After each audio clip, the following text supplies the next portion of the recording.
that impatience, every little thing that we're doing, often that little microcosm becomes the macrocosm.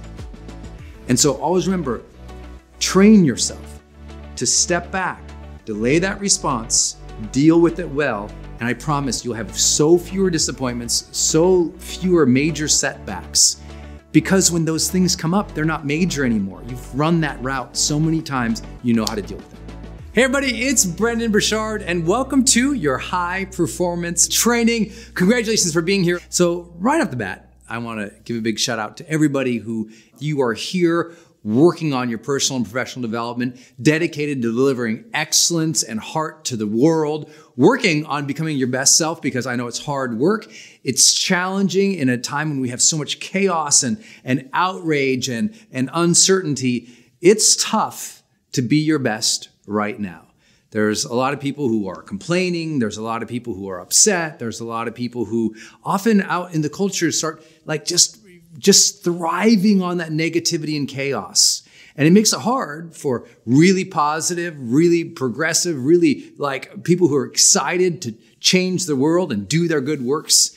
It's difficult, and I know that. So you being a high performer and being here right now, dedicating your life and working really hard to being your best and making great contributions in the world, it can be hard. And I know that, and that's what this session is about this month. We're gonna take on what's it like when you have those dark days, those disappointments, those huge setbacks that happen inevitably to all of us. And how can you use your mind and set up a few habits to overcome those a little faster, to cope with them in a responsible manner, but also, to feel alive again after those really dark days. That's a big topic here we're going to talk about. It's not always the most inspiring thing when we talk about the difficult days, but I do know that we all have to learn to be more resilient if we're going to be high performers. We have to learn how to transform all that negative, chaotic energy into something that we have a sense of control about and that we can create some positive outcomes toward the things that we want in our life. And that's hard when maybe your business is struggling, or your spouse isn't supportive, or somebody in your family is sick, or having really bad health, or got a bad medical report. I know all that's hard. So I'm here to cheer you on this week, but also give you some capabilities and maybe new ways to look at a few things and try a few new things that will get you out of those dark days a little faster. The best thing that you can ever do is when you're having down days, dark days, difficult challenges in your life, is to realize you're not alone. That no matter what you're going through, somebody's gone through it before.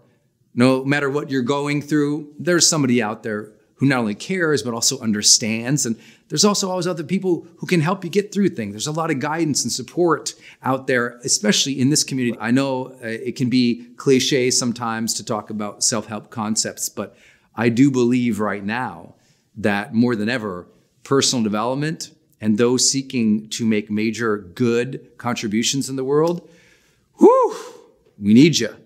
High performers unite, high performers get together, high performers, really consider how can we as a community do good things in the world? Well, it starts with first learning to master our own selves, master our bad thinking, master our bad habits, master our days where we do allow our negative thinking to impact and influence other people. We got to each be the change. We have to each be the persons who inspire others. We have to each be those who deal with our difficulties and our challenges of life in ways that other people say, you know what? Good job. I see you going through difficulties, but man, you're keeping your head up.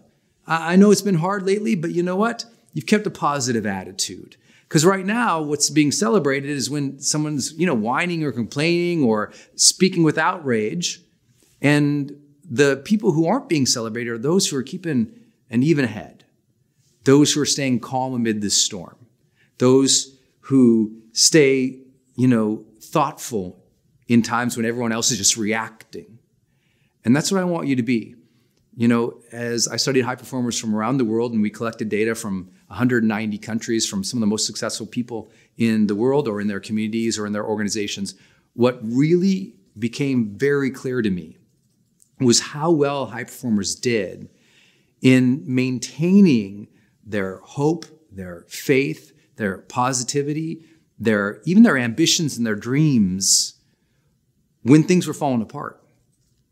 When, their marriage was falling apart, they still found a way to care for themselves and care for others around them.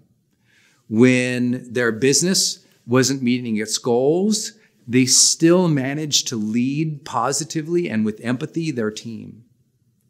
When everybody in their community was outraged about something and causing violence, they were able to stay cool and ask, what can we do in a supportive way to deal with this issue?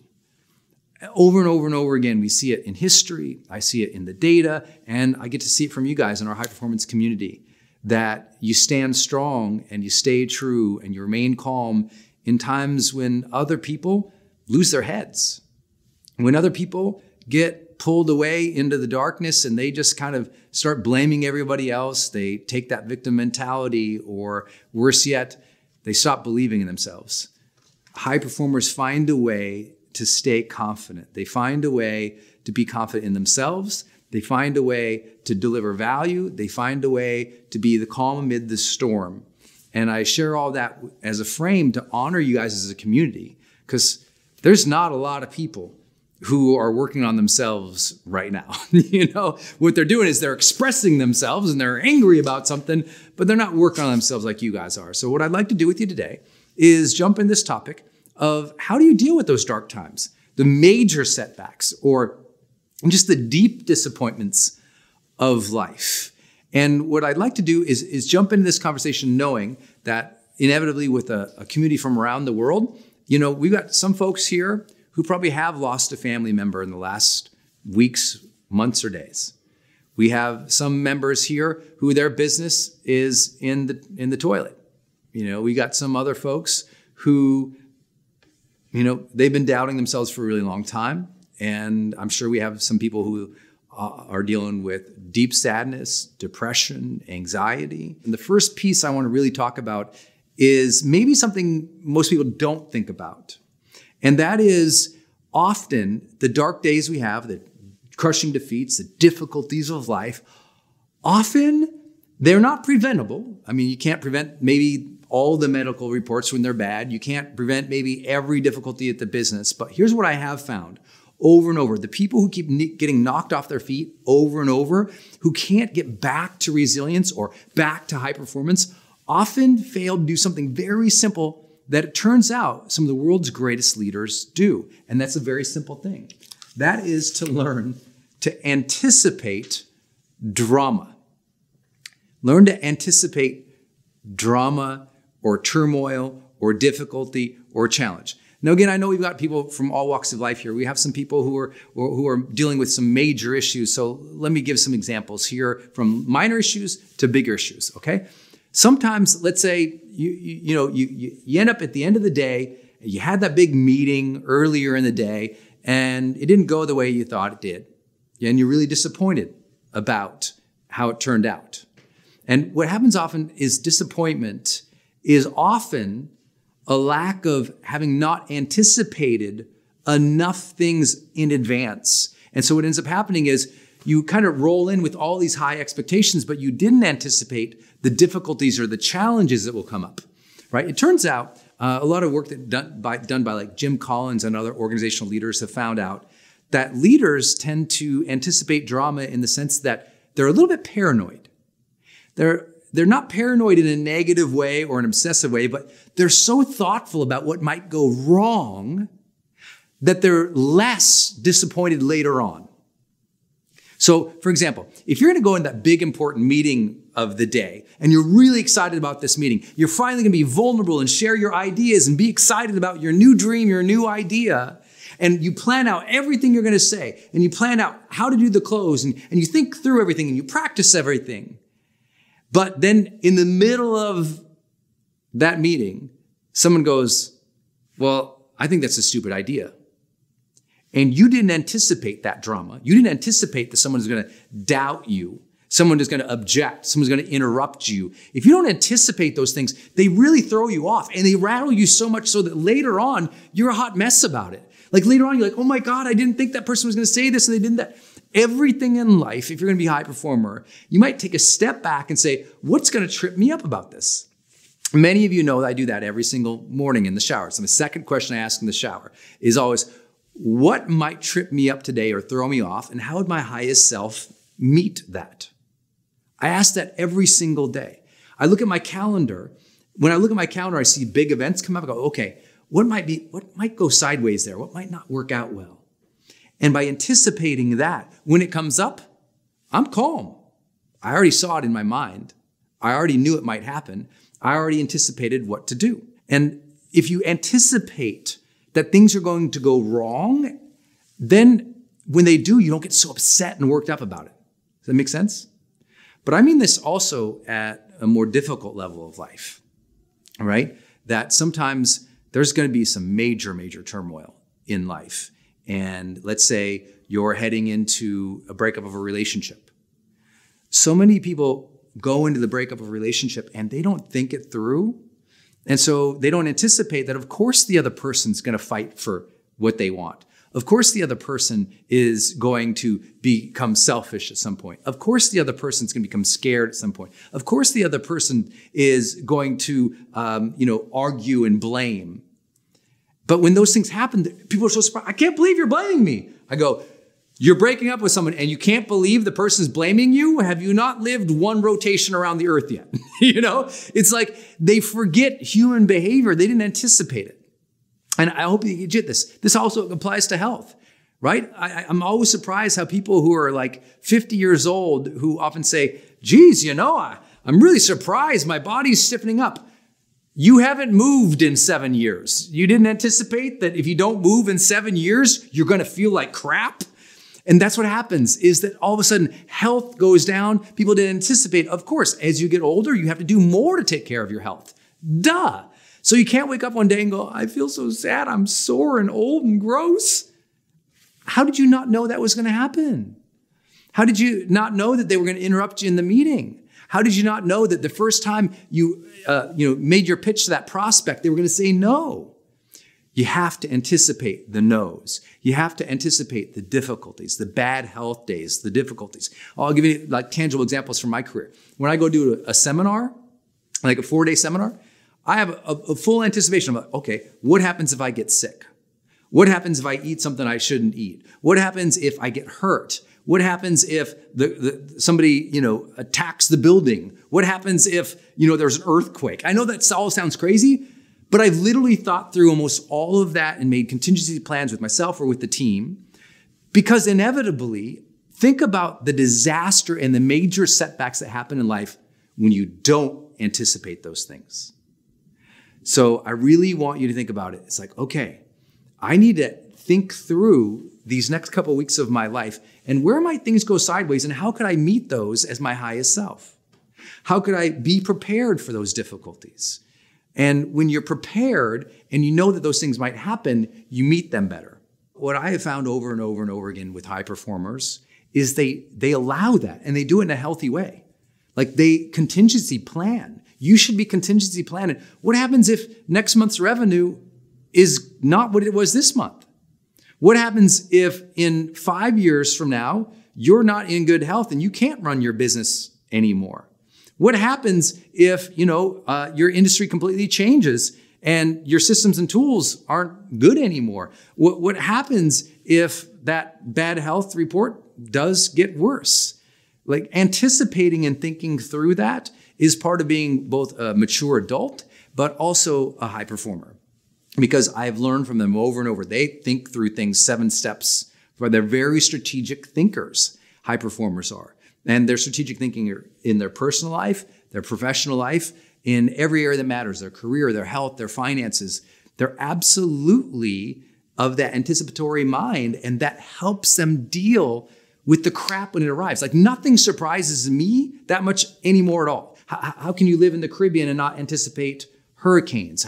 How can you send your kids to school without asking, okay, what happens if something bad happens? How do they communicate with me and how do I get them? I mean, that's just part of living in the real world as it is now. I mean, global warming is a thing. Violence at schools and at work is a thing.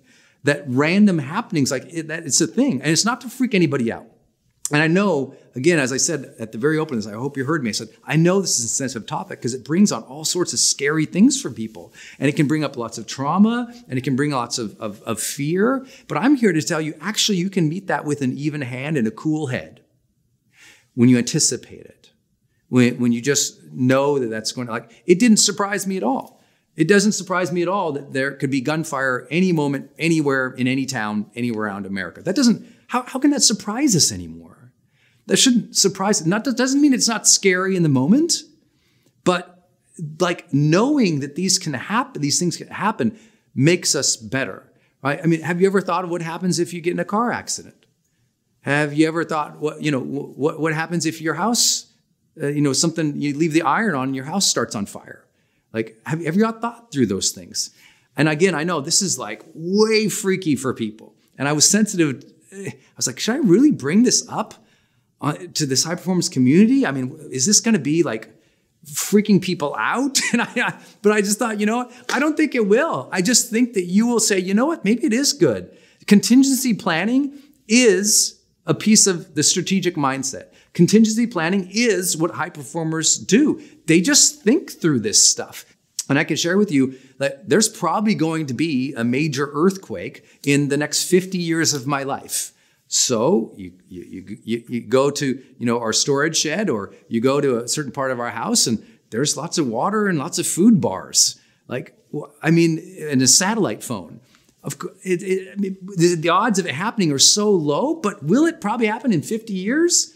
Probably, right? The odds are much less here than it is in most other parts of the West Coast. But, it's not that I'm a prepper for the ends of doomsday. I don't think humanity is going to end, and I'm not too worried about nuclear weapons falling on my head any day soon. But I am a person who goes, well, if the odds are pretty high, how would I think through that? How would I deal with that? If an earthquake did happen, how would I get a hold of my wife? Where would we go? How do we get out of town? And it's not like I obsess about it and make major plans. I'm just aware that negative things can happen. I'm the same way with my own life, right? The way I've set up my entire business is that my entire business can run if I'm not doing anything. I've got online courses that could sell all day long, books that could sell all day long, funnels that we've built or could build all day long if for a month I want to take off or for a month I'm sick. And I think that's just being part of a responsible adult. And I really believe that the more you anticipate, the less you end up in situations where there's catastrophe, where there's less, where you're totally surprised and ruined by something. Now, again, those things do happen. We can all get surprised and terrible things can happen. We didn't know, my dad, we didn't know he was so limited on time. We didn't know. One day he got a leukemia diagnosis and, he was gone 59 days later. And there just wasn't much you could anticipate or do about that. But once we got the diagnosis, we had to think it through. And those are difficult times. But I'm telling you, allowing your mind to go there is important. See, most people, they can't, they're so scared to death that they won't ever even think about it. But I think we should all think about the end of our lives and say, okay, well then, if my life is going to end someday, which it will for all of us, then how do I want to live my life? And thinking about those negative things or those end of time, those can inspire us to live well and to serve well. The only reason I'm doing this work with you at all is because I was put in a place where I had to think through the end of my life. And by anticipating the very end, it's made me live today even better. You follow?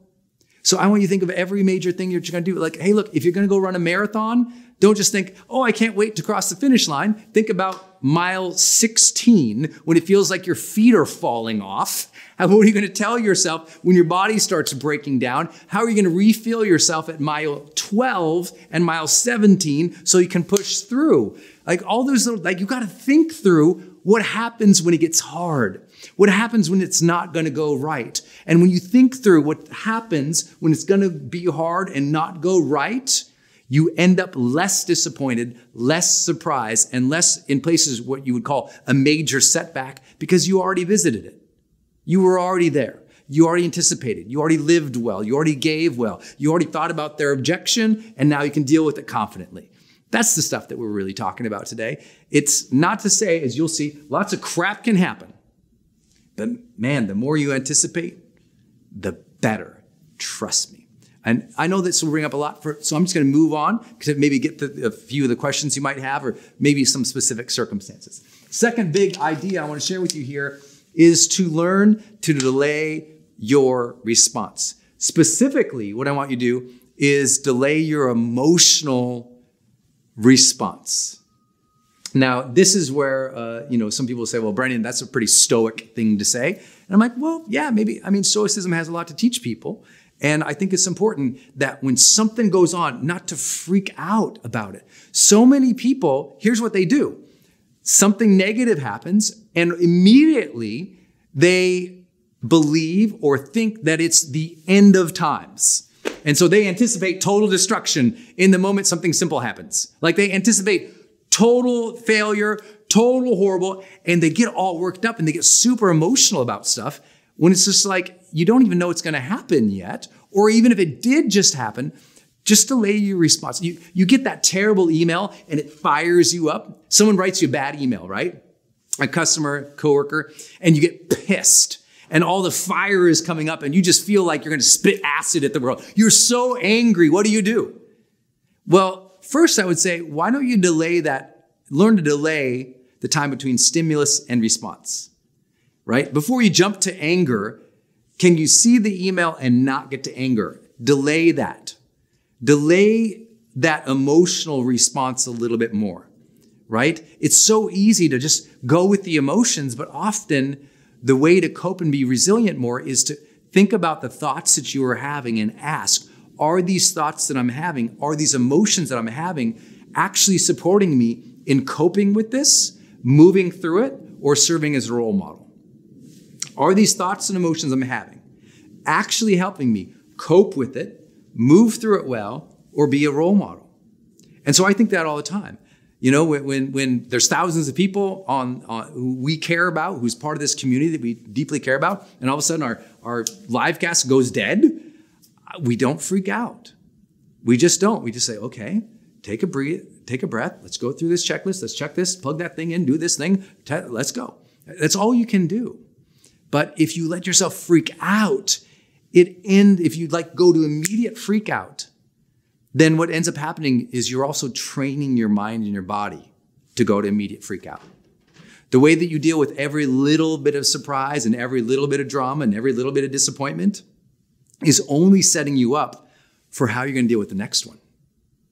So if you're freaking out about all the little things, when that big thing happens, you're going to be a disaster.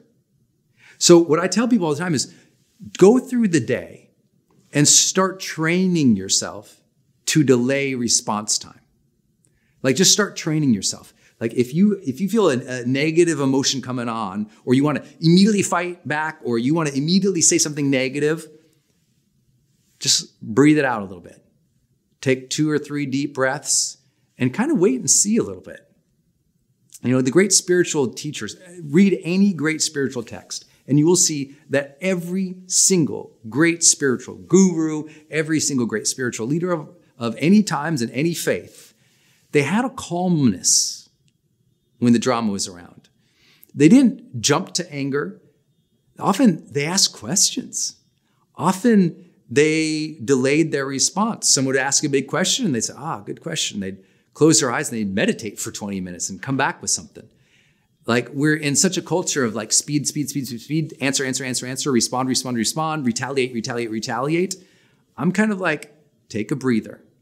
Don't let anybody fool you into thinking you need to reply immediately to anything. Like life is on your clock. It's on your timeline. And you need to start with that as a presupposition. So when a negative event happens, as an example, and everyone's like, Brendon, what do we do? Often I just take a breather and I think about it for a minute. And then I'm decisive and we move. But I don't get caught into the drama. And I tell you, that's helped me in a lot of sort of spaces in my high performance life. You know, I've been to a seminar before. Some of you guys know this story. I was at one of my own seminars and somebody had a seizure in my audience. And I mean, talk about drama and a major setback for a seminar leader. You're doing your seminar and all of a sudden someone has a seizure and everybody in the room freaks out. I mean, people completely freak out. They're jumping up. They're trying to run back there like, oh my God, help, help. I mean, it was like a bunch of, it was really, really a crazy moment. But I saw it happening. And as soon as you see lots of drama, choose to be the calm amid the storm, right?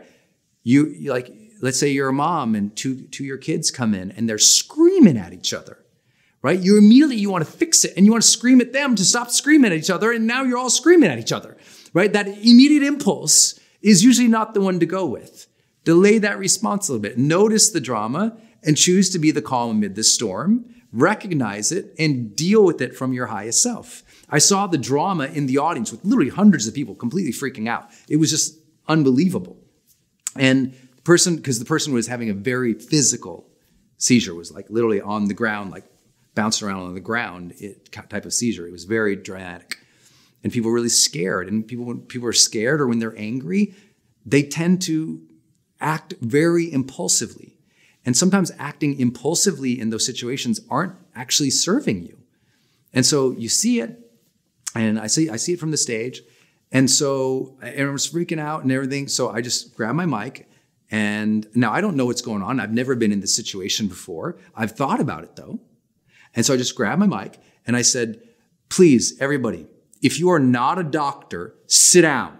Because everyone's standing up and they're all gawking around like this. What's going on? And I'm like, sit down. If you're not a doctor, sit down.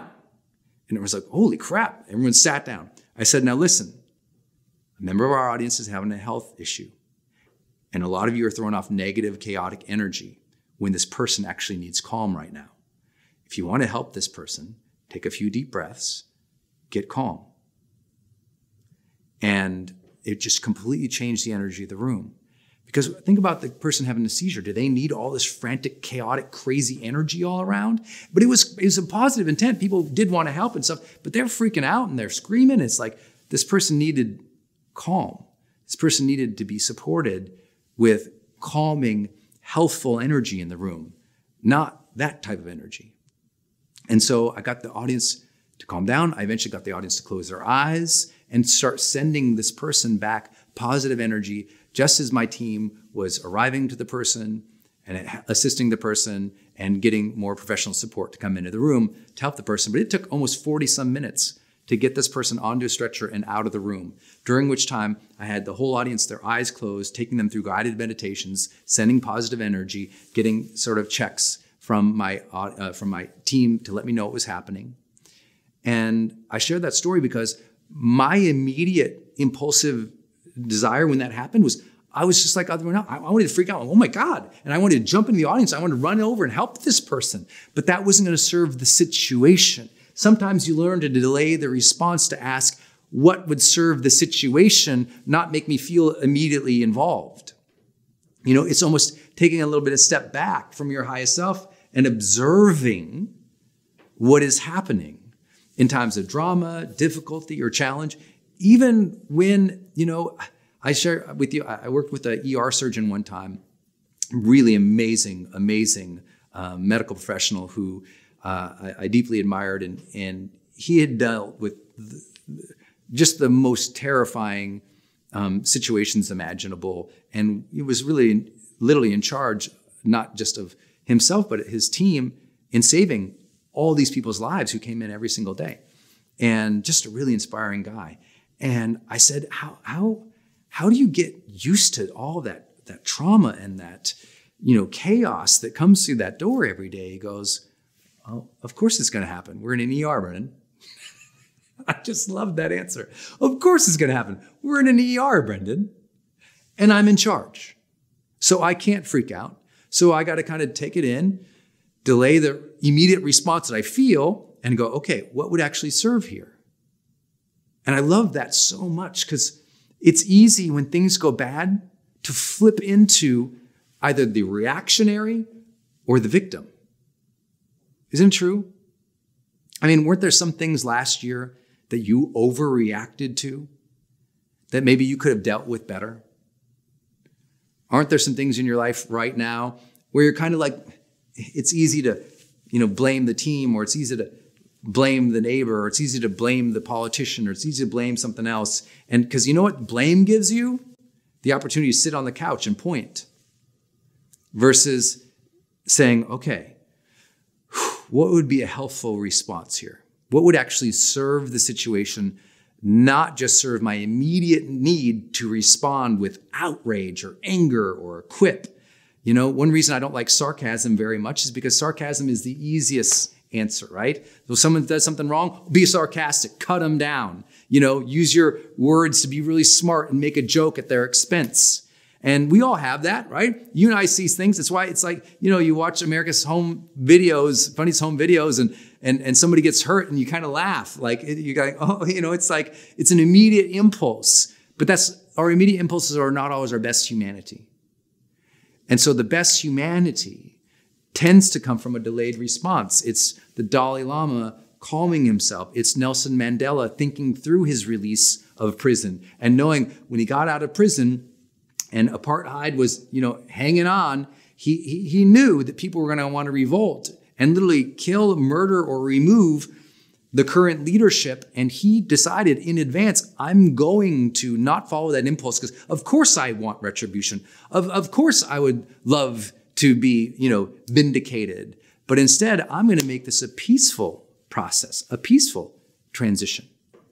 And I promise you that most of the drama of life, if you can just take one step back for a minute, observe it and delay your immediate impulses of drama and more tune into a higher thoughtful plane to ask, how would my higher self deal with this? You'll do a better job. Now, of course, I know as I'm doing this, you can make all the jokes at me that you want. You can say, oh yeah, Brendon, try that when, 5 children come in the room screaming and beating each other up. And, I know it. I know there's plenty of circumstances you could say, well, Brendon, that doesn't apply to me. And I would still challenge you to step out of the drama a little bit, delay that impulse that you have, and ask how you can serve the situation. Because listen, remember I shared earlier, you're training yourself how to deal in those little circumstances. When you get cut off in traffic, how you deal with that is probably going to come out when you get cut off in the meeting. You know what I'm saying? People who, if every time you get cut off, you get angry, and you freak out, you step in that immediate reactionary response, you're going to do it at an inopportune time when you should have done it. So every little thing you're training, when you're at the line at Starbucks, be patient. Don't be an impatient person. Because if you're impatient at the line at Starbucks, how are you going to treat your kids when you're tired and they really need mommy's attention? That impatience, every little thing that we're doing, often that little microcosm becomes the macrocosm. And so always remember, train yourself to step back, delay that response, deal with it well, and I promise you'll have so fewer disappointments, so fewer major setbacks. Because when those things come up, they're not major anymore. You've run that route so many times, you know how to deal with it. Okay, next up. You've got to allow and to socialize sadness. Look, when I promised to talk about the dark days and the disappointment, you have to allow sadness to happen. And you can't apologize for it. You can't try to hide it. Like sadness is one of those things that does happen. And it's not always easy to delay. My wife right now, she's really sad because we just lost, our cat. And this cat was there for her when I was gone on the road. This was a very loving, awesome, super little buddy, and just an awesome, if you could have a great cat and a great pet, we had one. And she's sad and she's going to be crying over the next couple of weeks in random times. She'll probably be, picking up the mail and cry one time totally randomly. She'll have all these moments where she'll just get sad and she has to allow that. Part of grief and dealing with disappointment and the dark times, you need to allow your sadness. Don't, if you start crying, you don't have to, I'm sorry, I'm crying, I'm so sad. No, stop apologizing. You don't need to apologize. It's okay that you're crying. It sucks what just happened. It's okay. Cry it out, man. I tell people all the time, like, cry it out. Like, let it, like, don't try to choke it down or you know, you see these people all trying to hide their sadness. I'm like, oh no, just, you know, get the big clown cry out. Go ahead. Let that sucker rip a little bit, you know, because people are so, like, you bunch all of that sadness up. Here's what happens. The more you bunch that sadness up, the more you go silent with it. And the more silent you go with it, the less you're able to cope with it. Because remember, in silence, there's suffering. In emotional silence, in not sharing, there's where the suffering comes in. It's where we're seeing right now. So, you know, we've experienced the last couple of months, you know, lots of sort of celebrities who had committed suicide or industry leaders who have committed suicide. And everyone's so surprised about it often. And it's so unfortunate that a lot of the people who are closest to them didn't know sometimes how deeply sad or depressed they were because they didn't express it, because they thought, well, I can't express it because of my brand, or I can't express it because who I am. And some, in not expressing it, they're not coping with it. Without coping with it, they can't move through it and grow stronger and better. And, you know, often it's only when someone is in that real deep, dark place, when they express their sadness, that someone says, oh my gosh, I didn't know you might need some help. I mean, that person might be truly in a depressive state. I don't mean like down, like bummed out. I mean like really a mental illness level of depression that they need assistance. And if they don't voice it, no one's going to give them the assistance or suggest the assistance. And so I'll say this just as a disclaimer for anyone, if you're dealing with real deep, dark thoughts or depression or suicidal thoughts, please God, get some help. You know, go seek out a therapist, go see your doctor, go see a professional, and just share where you're at. There's so many people who can help you. I mean, we have a national suicide hotline that barely anybody uses. And you can call and talk to professionals 24/7 and just be like, here's what I'm feeling, here's what I'm going through. And there's always professional assistance available. And we need to take advantage of that. But what happens is when you get sad, it's easy to get silent because you feel like it's not allowed.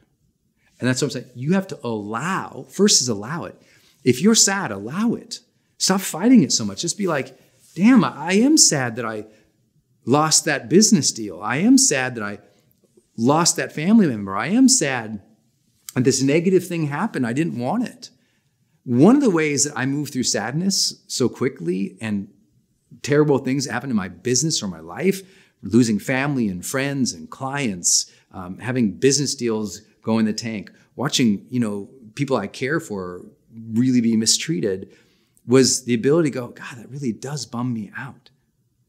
And allow it, not rejecting the sadness, allowing it and going, I'm really sad about that. Let myself have my cry. Let myself have my pity day. You know, I'll let myself, I always say, like, if you're sad, I'm fine to lose a day to sadness. I don't want to lose a week to sadness. I don't want to lose a month to sadness. That's unhealthy. But to lose a day, to call in sick and say, you know what, can't work today, can't shoot today, don't feel good today. There's nothing wrong with that. And if you can have that mindset that there's nothing wrong with you being sad, you'll be healthier. Isn't that an irony? If you finally realize there's nothing wrong with being sad, you'll actually be healthier. And then maybe you'll be able to move on to this next part. And that is to socialize your sadness. To share with someone, I'm really sad about this. And allow for the fact that they're going to go, oh, well, all you have to do is A, B, and C. And they're going to try to solve it. Doesn't matter what they do. The goal isn't for them to solve it. The goal is for you to share it. That's all. Stop worrying about what they're going to say about it or judge about it, but share it anyway. And some people say, well, that sounds crazy. That's pretty vulnerable. You know, I lead a team. Are you telling me I should tell my team that I'm upset or I'm sad or I don't feel good about this or I'm disappointed? I'm like, yeah, tell them. Well, what if they don't understand? They'll understand. They've been sad too once. That's like, why do you think you're so different than everybody else? That's what gets leaders in trouble, is they don't communicate because they think they got to be bum and so different than everybody else. I'm like, no, you know what? Sometimes your life sucks too, high performer. And you sharing with other people who are maybe high performers or even underperformers isn't going to take away from you. Sharing emotion does not diminish you. Sharing emotion makes you stronger. Sharing emotion makes you a member of the community. Sharing emotion bonds you with people. Sharing emotion opens the gate to conversation and to change. And so whether it's sadness or even joy, like stop not sharing it. Part of the reason people feel so cut off from who they truly are is they don't express their true emotions. That's it. They feel like, I don't feel like myself. I don't feel like I know myself. Well, of course you don't know yourself because you've never actually shared yourself. Because you're sharing yourself. It's not just the Instagram world we have to share where everything is white and pretty and perfectly set up, right? We all have darker sides. We all have difficult days. And it's like, if we don't talk about those, how can we possibly lead? How can you possibly inspire kids to deal with conflict? How can you possibly set up the next generation to know that, oh, the difficult times are going to be here, even though right now we got a booming economy and everybody seems so happy. Like if we don't share the sadness from what we experienced from World War I or II or the Holocaust or the school shooting, or if those negative things happen, we all just carry on faking it like they didn't happen and we're bummed out. Why would we change? We change because we're upset and hurt and saddened and disappointed that these negative things happen. So now we can say, you know what? In the future, I don't want that to happen. Here's how we can deal with it even better. And that's it. That's what we have to learn to do. So I want to share with if you've been sad about something, you haven't shared it with your spouse, go ahead and go home tonight and share it with them. If you've been disappointed with your team's results, go ahead and walk in on Monday and say, hey guys, I got to be honest, I think we can do better. If you're frustrated with your partner and how much they're contributing or not contributing to the business or your life, go take a moment to breathe through it and then go say, you know what? I have to share. I feel frustrated and I feel like I have to let that be known now. Now, in my email, I said that, sometimes there is a difference between sometimes vulnerability doesn't help. And I think that's true. I think sometimes vulnerability at the immediate point of sharing isn't always good without that delayed response. Sometimes, we've gotten to a culture where everyone's just supposed to share their feelings with everybody. I'm angry. I'm like, ooh, take a beat back, man. Think how that's going to impact other people. Same thing with your sadness. Because you know what? If you're sad about something and someone else is sad about something, you might share your sadness, but first meet them and serve them and care, and then have the appropriate time to be vulnerable and share yours too. Because sometimes you are in that place where you're the leader, the role model, the servant. Like, I'm sad that we lost our cat. Like that was my little buddy too. We have 2 cats, if you didn't know. The other one's more of my friend. But for me, it's like I'm used to that cat being there. And I'm sure you've lost a dog or a cat, or it's like feels like losing a part of the family sometimes. But for me, right, in those moments, for the first day or two, I just had to be there for my wife. Like, I had to acknowledge and allow myself to be sad about it, but I'm not going to talk about my sadness with her right away. Like, I let her know I was sad too. But for now, I'm being there with her and we're having good conversations because it's a really big issue. And I share this with you because I really feel that too many people, in the guise of being vulnerable, also overshare too quickly without thinking how that impacts other people. Remember that favorite thing I'm talking about always about in High Performance Academy is Oprah's big lesson of learning from one of her interviewees who said that they saw the sign in the green room, in a green room that said, please be responsible for the energy you bring into this space.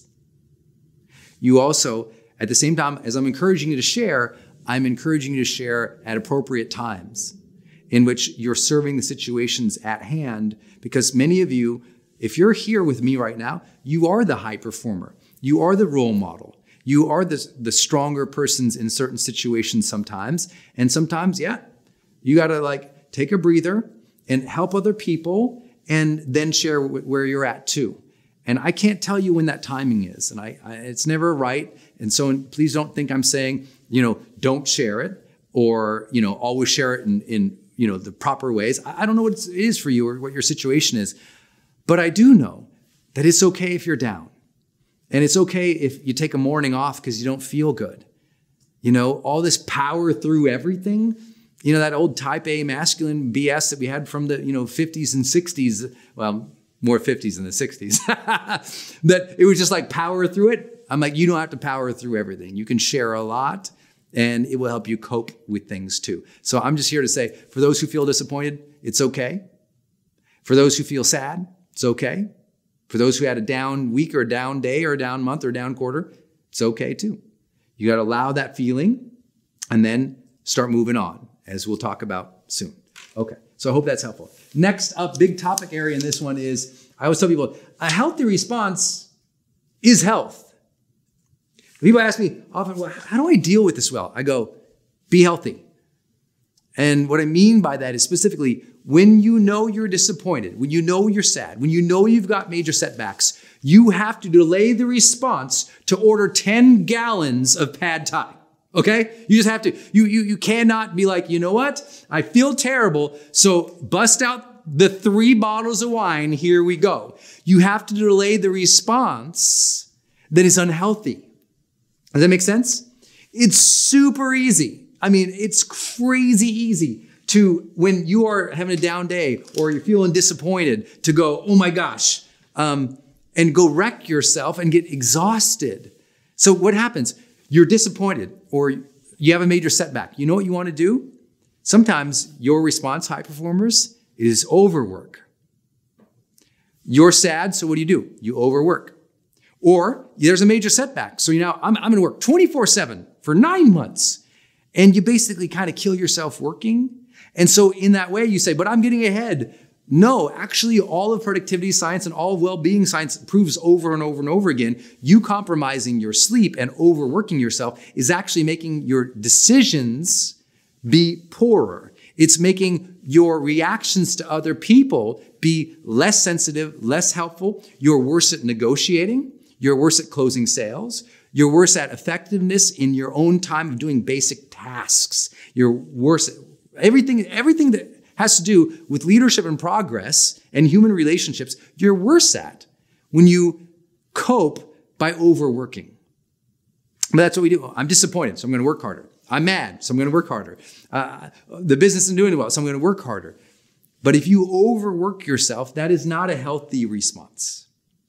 In the same way, we have to anticipate where stress or fatigue or certain stressful situations might run us down and prepare our health. A great example, many of you guys know, when I go to do my 4-day seminars or my 5-day seminars, currently in the world, I teach the longest number of hours at a 4 and 5-day seminar than anybody else. Lots of people do 4-day seminars, but they really only teach like a day because they've got their other trainers, they've got video of themselves, or they've got, guest speakers on. They're not really on stage teaching the number of hours I'm doing. I'm not saying that to brag. I'm doing that because to do that and pull that off, I got to anticipate that. And in every way, the stress that's created from that, I have to cope and deal with that.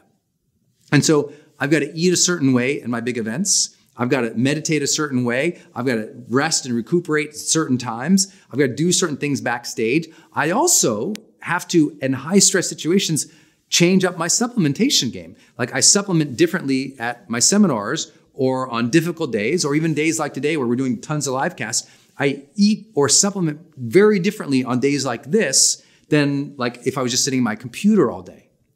So a healthy response is anticipating the stress and the demands of the situation, and then asking, well, what would I have to eat? How would I have to sleep? What would I have to consume to deal with that? Like, I'm amazed how many people deal with incredibly stressful weeks of their life and they won't take adrenal support supplementation. Like, what's that about? Your adrenal glands are completely whacked out by the stress and you're just hoping you're going to make it through on coffee. So let's make our body even more acidic and not support ourselves and hope that caffeine gets us through. It's like, this is not even intelligent in the times in which we live. And so, do you have something big coming up? How should you manage your health leading up to that? I'll give you another example. Heading into my seminars, for me, it's basically a marathon a day in terms of caloric burn and output of energy. Like literally, I basically cover about a marathon a day, like 26 miles worth of effort and energy, right? I only actually cover on my feet about 8 to 12 miles, depending on the seminar or depending on the day. So I'm actually it's about 8 to 12 miles of movement for me, like physically throughout the day. But remember, I'm speaking to thousands of people. The wattage and the output and the sweat and the water that I have to go through to pull that off is amazing. So what do? I change my routine going into the event. I switch away from as much heavy weightlifting as I typically do or HIIT training, and I go into longer cardio training because it helps me deal more with the stress, allows my body to learn to have that lung capacity. And it's healthy planning for the situations I'm going into. And you got to do the same thing. Like one way I admire many of you when you come to my seminars. I know many of you guys are like traveling pharmacies. You're like you got a suitcase of supplements, you got another suitcase of food over here, and that's how you show up to our seminar. I love that. You're like, oh, it's a week that we're going to go hard, and then you take care of yourself. I think it's really important. So here's the deal: you got to delay the response of the negative health routines you're usually running. And you need to identify those and be very clear with them. I know what mine are. My negative healthy responses, like if I have a very stressful week, I know midweek I want bad food. I love comfort food. Like the way that I grew up, oh my God, like I just want some comfort food right away. Meaning bad food, like just terrible, awful, super high calorie, no nutrients, just awesome flavor. Oh my God, good food. It's not really good, but it tastes, you know what I'm talking about? It's like, of course I want to do that. But I don't, because I know I got 3 days left in the week. So you've got to manage your health to deal with the challenges coming up, and also, and most importantly, when you do have those dark days, when there is disappointment, when there is setback. Because remember, you're training yourself how to deal with that.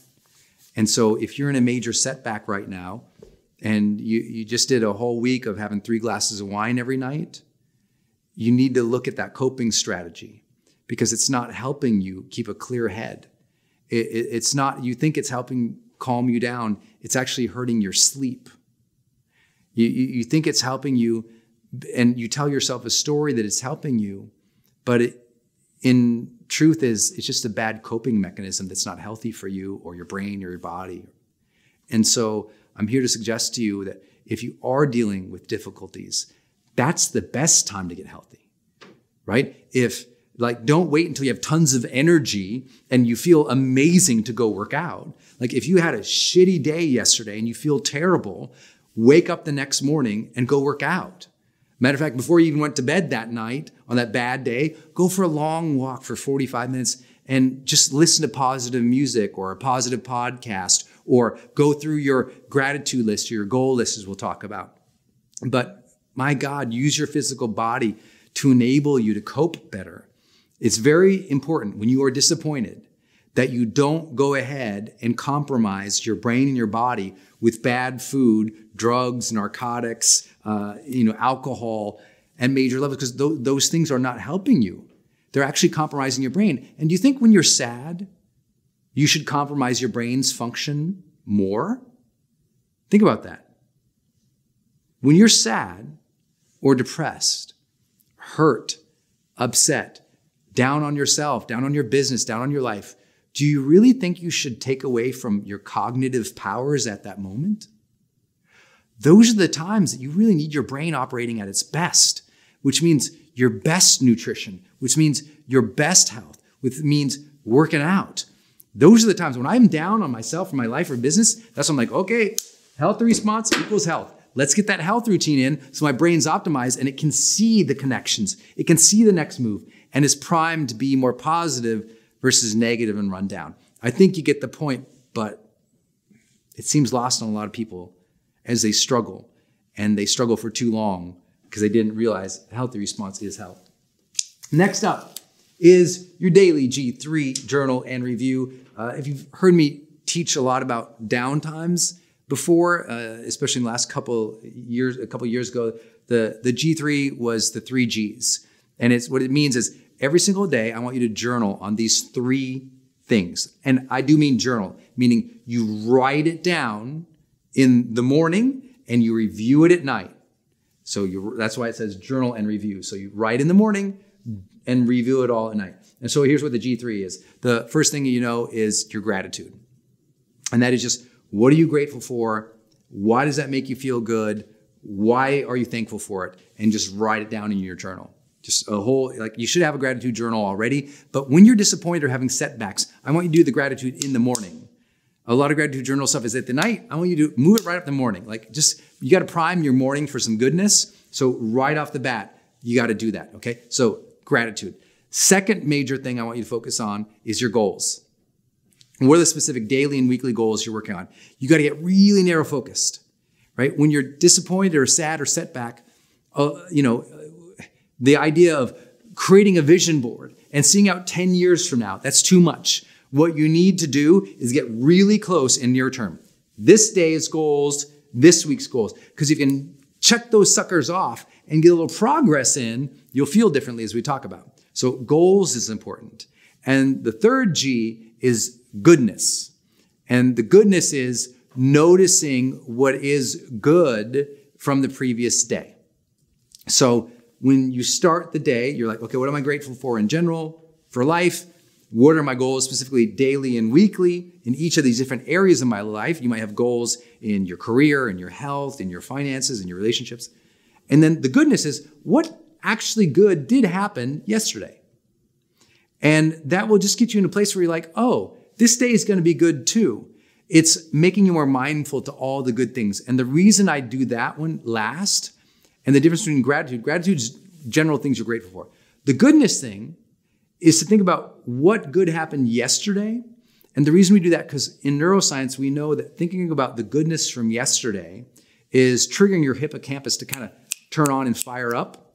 And if we get more memory activation off the bat in the morning, we actually have more creativity in the day too. It's weird. Sparking memory is good for creativity. Creativity is very good for coping.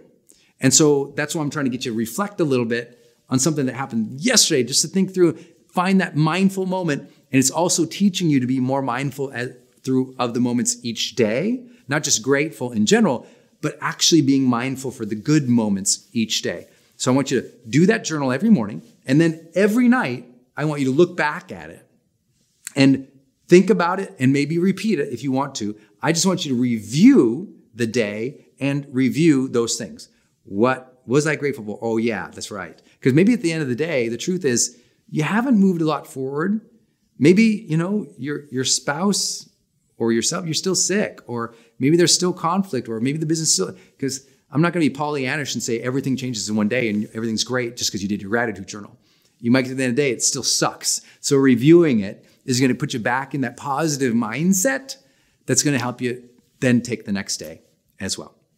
Okay, last big idea in this particular section is all about these 2 magical words. When you have disappointment, dark days, progress and perspective are everything. Matter of fact, I remind myself of this all the time. And that is, if I'm having some dark days and sad times, I'm like, I got to get progress. So what I'll do is I'll identify my 5 major moves. If you read this book, High Performance Habits, you know about the 5 major moves. So I identify my 5 major moves and I'm like, I'll swiftly move towards one, because momentum can shift mindset. And so if I'm in dark, disappointment, down, momentum, like achieve some goals, but here's what's important. Notice I said the 5 major moves. That's what I mean with progress. Because what a lot of people mistakenly do is they just start doing lots of tasks and activities that aren't correlated in any way to the meaningful pursuits of life. So here's what happened. I'm bummed, I'm down. So I'm doing a bunch of work. The next day they still feel bummed and down, because what was their work? It was a bunch of activities that actually didn't matter, that didn't give them any meaning. So if you're down, the most important work you need to be doing is the ones that you do feel connection, enthusiasm, meaning, fulfillment, satisfaction from. Those ones that do intrinsically bring you joy, those are the ones that I want you to progress towards. Matter of fact, I really want you, when you're feeling down, disappointed, major setbacks, dark days, what I really desperately want you to do is stop multitasking and doing all the little like busy work things that don't matter. Like put off, like if it's Wednesday and you got a stack of bills and they're not due for another 30 days, don't pay the bills that day. Because that's not fun. And you got plenty of time to do it later when you get over this piece, this funk. Like just say, okay, write the date on those bills, pay them but don't do it today because that's busy work. Instead, today, find an activity that you find to be creative, compelling, engaging, fulfilling, and do that. Progress towards the things that have meaning. That's huge when you're down. But most people don't do that. Because what's comforting, just like eating comfort food, is doing low-hanging fruit activity. Now, I'll pay the bills and answer a bunch of emails. But those small little tasks, those don't give you enough bang for the buck to really move through it. And there's a big misconception about that in the culture, including the science, that often says, oh, no, just, if people can complete small steps, small tasks, they'll feel better. And it's like, well, yeah, we all have this reward system in our brain and a little dopamine will fall out. But do we want a little drip of dopamine, or do we want the floodgates to come open and feel alive? So I want you to do the activities that are more meaningful, not just like tasks. It's really important. Let me give you an example, and I hope this doesn't offend anybody. This is a very common thing I learned from a very, very famous female executive leadership coach. She was sharing with me that a lot of her clients, when they were down or disappointed, they'd be at home, and she said that what they would do is they'd decide to reorganize their closet. And I said, they what? She said, they reorganize their closet.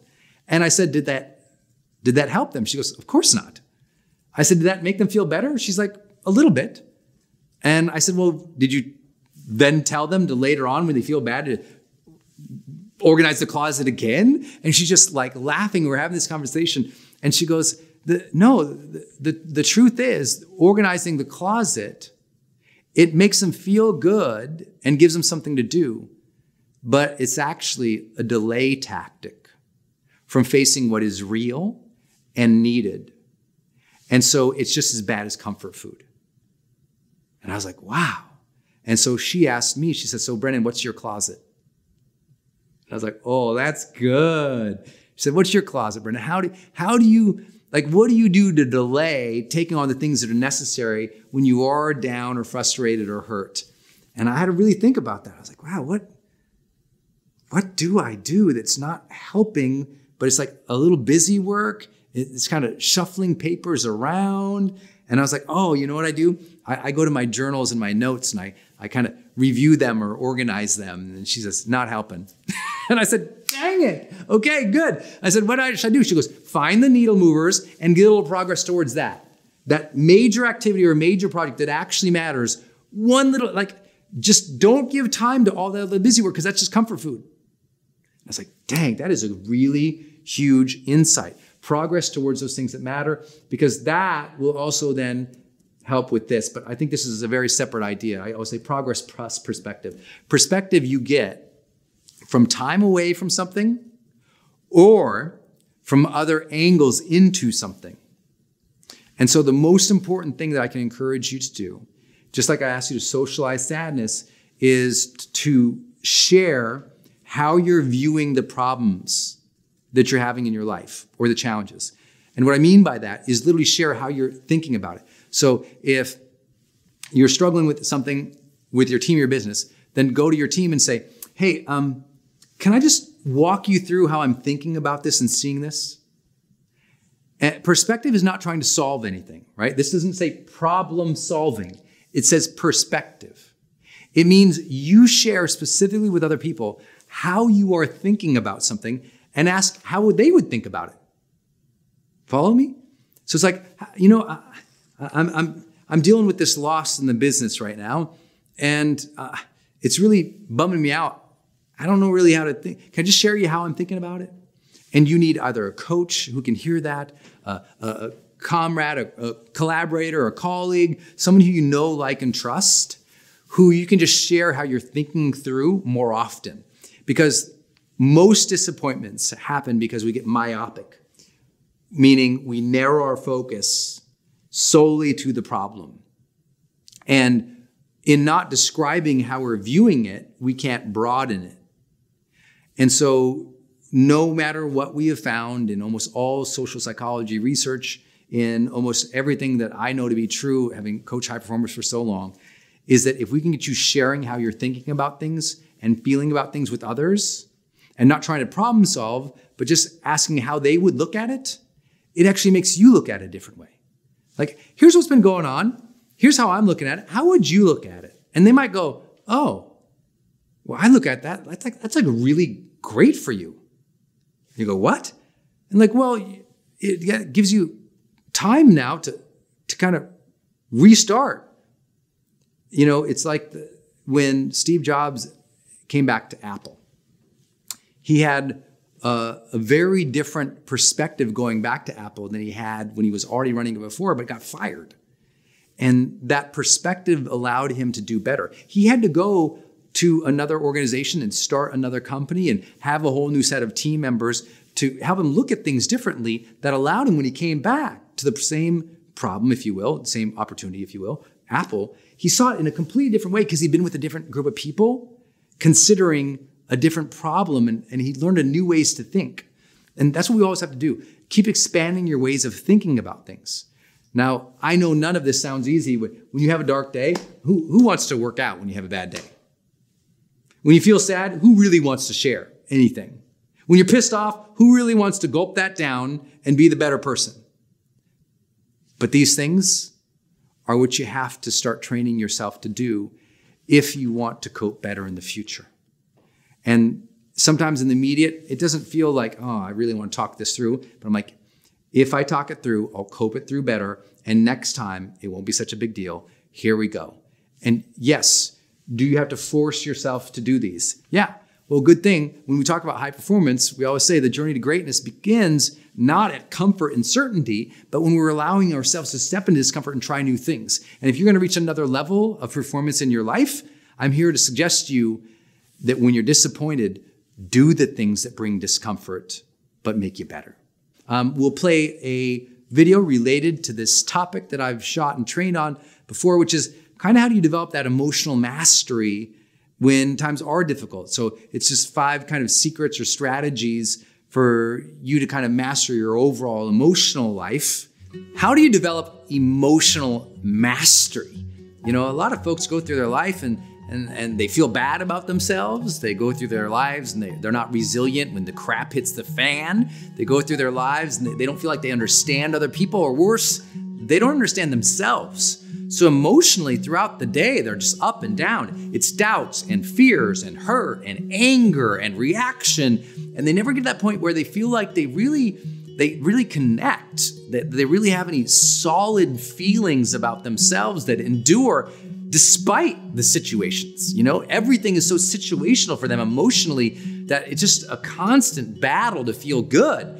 And I hope that isn't the case for you, but for a lot of people it is. So let's talk about 5 ideas to develop emotional mastery in your life so that you can have more of a continuing feeling and sense of self and strength. Number 1, we got to begin with empathy. Before we even talk about your emotional world, let's make you more informed about the emotional world of others. You know, a lot of folks, they've never really observed the feelings that other people are experiencing. They're always in their own thing, you know. I wouldn't call them narcissistic per se, but they're in that sort of tragic place where everything's about me, me, me, me, me. How do I feel? What do I think? What do I think? What do I think? What's happening to me? And sometimes the real understanding about ourselves comes in our connection to humanity, the feelings of others. Because you know what? The feelings of others can give us perspective into the feelings of ourselves. You know, you go volunteer at a soup kitchen or a domestic abuse center or somewhere where people are really struggling. It helps you develop a greater level of gratitude and appreciation. It helps you develop concern for others because if we don't have concern for others, it's hard to have real concern for self. And if we don't learn more concern for self, we won't even pay attention to our emotions. We'll just keep choking it down, pushing it away. And so first, I just say, before you develop any emotional mastery in life, it's about time to connect with other people's emotions again. See how they feel. Pay attention to what they're saying. Try to read into body language a little bit, not to make assumptions, but to seek understanding in other people again. Like turn the worldview lens, like you operate your life like a camera and zoom into people's emotions again. When you're watching a movie, when you're having lunch with your wife, when you're talking with the kids, try to start asking yourself, what are they feeling? What do I feel like they're thinking? And then ask, is this what you're feeling? Is this what you're thinking? Because the more you're able to identify other people's, the more you might learn something about yourself. So I say to develop a greater connection and strength with yourself, develop a greater connection and strength with other people too.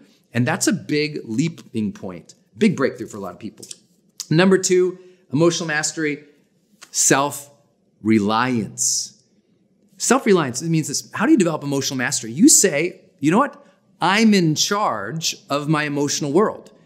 I don't have to react to other people. If they're angry, I don't have to become angry. I'm autonomous. I am separate from, even though we're all one, I'm separate from. I can control my thoughts. I don't have to have emotional contagion all the time where I just react to other people's emotions and I become like them.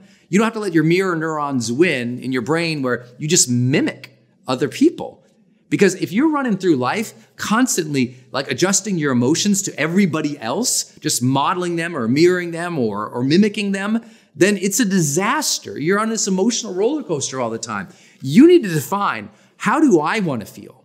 How do I want to interpret this situation? Self-reliance means I am in charge of my life. I am the one who's going to change things. I am the one who controls my focus, my attention, my time, my actions. You know, if you've studied my work before, you've heard this statement I say all the time. There's only 2 things that change your life. Either something new comes into your life, and that shifts it. You know, you get a new relationship, a new idea, a new strategy, you win the lottery, something happens that changes the course of your life. Or something new comes from within. And if you're going to get emotional mastery in life, you need to say, okay, I'm going to generate the emotions of my life that I want to experience here. I'm going to manage my emotions and not let others manage mine. Third, got to develop self-confidence. Self-confidence is not something that's going to come tomorrow or the next day after another million achievements or after you get certified or after you get the degree or after you have sex. Well, maybe that'll happen. But what you have to do is say, I'm going to develop self-confidence now. I'm going to develop it because self-confidence really means I'm going to choose to express who I am.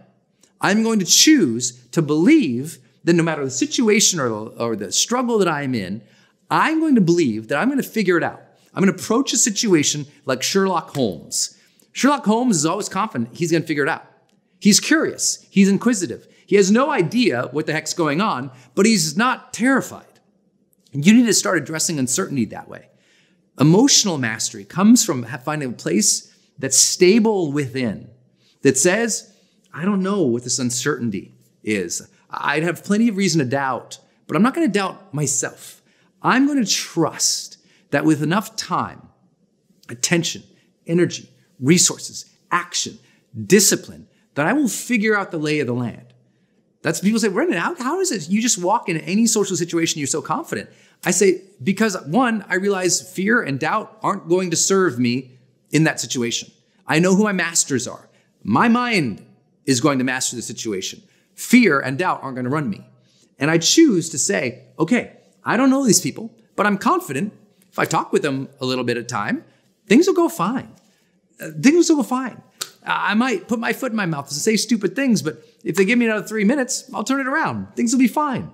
I just trust in my ability to figure things out. That's self-confidence. That gives me emotional mastery. Next, social sharing. Emotional mastery comes from vulnerability.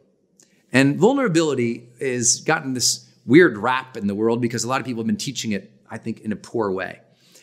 Vulnerability at its heart, real vulnerability means the vulnerability to believe in and accept my truths. But more importantly than anything, it's the strength to share my real thoughts, my real feelings, my real desires, my real needs with people. Real vulnerability is voice, not just like, I'm going to allow my feeling in this moment. I mean, that's cool too, and no misjudgment, but that's only half the coin. The coin that, on the other side of the coin that makes all the difference in the world is when you take that vulnerability now and you voice it. Does the world know what you really think? Do your friends and family know who you really are and what you really feel and what you're really after? Because if you're not voicing those things in some way, that silence will lead to suffering. It's time to tell people what you think, even if they might not like it. It's time to tell people how you feel, even if they might not like it. It's time to tell people what you desire, even if they don't believe in you, because that's real vulnerability. That's social sharing. And when you socially share that, and hey, look, you do it with responsiveness, responsibility. You do that with an empathy that maybe people don't like you, that maybe people won't accept it, that maybe people will be hurt by it. So you do it with any sensitivity required in the moment. But you can be sensitive, but still truthful. You can, walk around eggshells, but still be walking, right? The thing is to voice what you really think, feel, and want in the world more consistently. And if you'll do that, it develops confidence. And it helps your brain go, you know what? I trust myself to say what is true. And a lot of emotional mastery comes from that self-honesty. And then, I think this is so important, the last thing is self-talk. Self-talk means you tell yourself how to feel. You tell yourself how to respond. You literally say things in your mind or out loud to yourself. I talk to myself all the time, and I'm not crazy. I have emotional mastery because I do those things. Like, I'll get upset about something. I'll take a beat. I'll take a walk away, and I'll say, okay, Brendon, how would your best self respond to this situation right now? I'll literally say that out loud, and I'll let myself answer. Well, you know what? I would apologize. Well, you know what? I'd tell the truth. Well, you know what? I'd sit down and do the work. And it's okay. Emotional mastery, you have to give yourself cues. You have to give yourself affirmations. You have to tell yourself how to think and feel and act, not hope the perfect you comes out. Emotional mastery comes from you telling yourself what to do and you doing it enough over a period of time that your brain and your emotions fall into a state of sort of integrity between your mind and your heart. And your heart goes, I trust you, mind. Your mind says, I trust you, heart. And that only happens after practice. After long enough times, you just tell yourself, right? Same things in the morning. Look, you might wake up on the wrong side of bed and you could go through all day grumpy. Let your emotions just take you over. Or you can talk to yourself, okay, what's going to happen if I'm grumpy today? Nothing good. What's going to happen if I'm grumpy today? I'm going to be mean to people. What's going to happen if I'm grumpy today? I'll be less creative. So don't do that.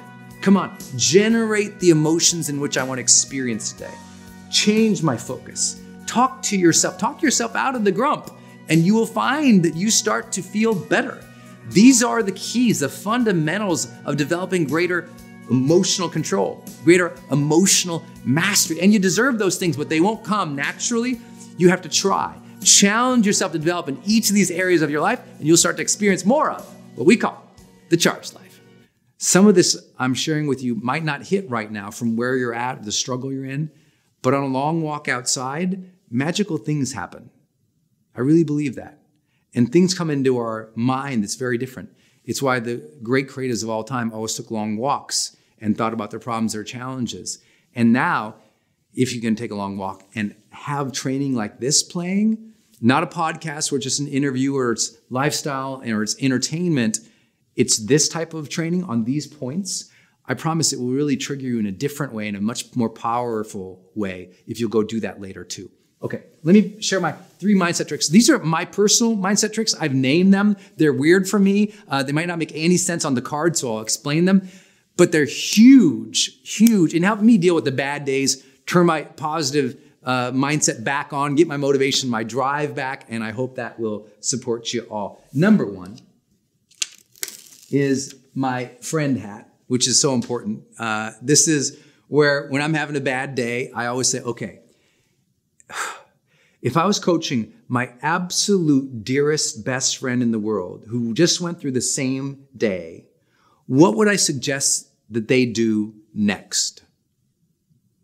Not how would I change their life, not some big highfalutin stuff. Like, what would I suggest to that person they do, like literally next in that situation they're in? Would it be, you know what, you really need to call your mom. You know what, you need to call that person, apologize. You know what, you need to send that email. You know what you need to do is take this. But what would I tell my absolute best, most adored friend to do as their very next step? Not the whole plan, just what's one thing I would tell my absolute best, dearest friend. I ask myself this question probably 2-3 times a week, right? Because I'll get frustrated by something will piss me off, or I'll be bummed that something crashed and burned. I'll be like, okay, what would if my best friend just went through that exact same thing, what would I say they should do first? And of course, once I think of what they should do first, then the next step comes, and the next step, and the next step. Meaning, kind of coach and advise yourself from a third-party standpoint. I know you probably know you should do that, but here's the way that I make it stick. I write the letter. This means I sit down with a blank piece of paper and I write the letter to myself from the best friend's perspective. Dear Brendon, you're really ugly and stupid, but you're my best friend. So, buddy, here's what I recommend you do about the situation that you're in. Here's how I think you should think about it. Here's what I recommend that you should do. And I literally write the letter to myself from the perspective of my best friend. Does that make sense? That's what I call putting on my friend hat, and I write the letter, Dear Brendon. And sometimes it's just, I write it, it's super short. It's on a little note card. I write like 10 sentences. Other times, man, I got to dig deep, and that thing becomes like a 4-page letter to myself.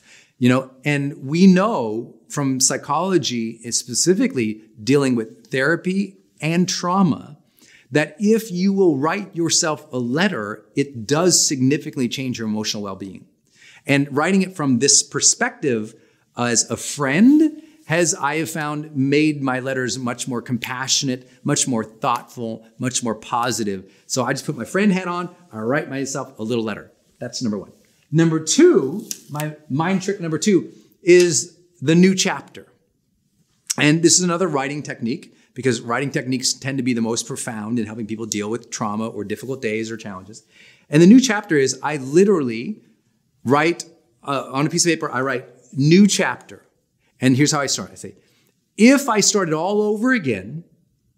and then I write.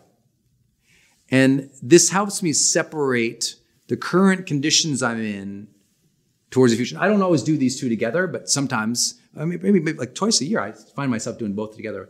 But the new chapter things is like, if I just had a terrible day and I know how to handle it, I know what to do, I don't really need the friendship hat on, I kind of got the plan, but I'm just like, it's a big setback or it's a new way to begin. I'm just like, new chapter. If I was to begin all over again, what I would do right now is, right? It's kind of like the way I think about it is, you know, when you turn 30 or 40 or 50 or 60 and you got that zero on the year and you feel like it's a brand new beginning or like New Year's for you, start from like, if you were to start all over and I'll just write that out and I'll just write 4 or 5 pages of like, okay, if I was starting all over, I would think this way. If I was starting over, my relationships would be like this. If I was starting all over, I'd take care of my health this way. If I was starting all over, and I just write it over and over. I write that phrase, if I was starting all over, if I was starting all over. And it's like the new chapter. If life was a new chapter. So if I was starting all over, and I'll tell you, I get so fired up doing that. I'm like, oh, I'd be healthier. I'd do this. And we have a form of that when we do our New Year's resolutions, but it's kind of weak.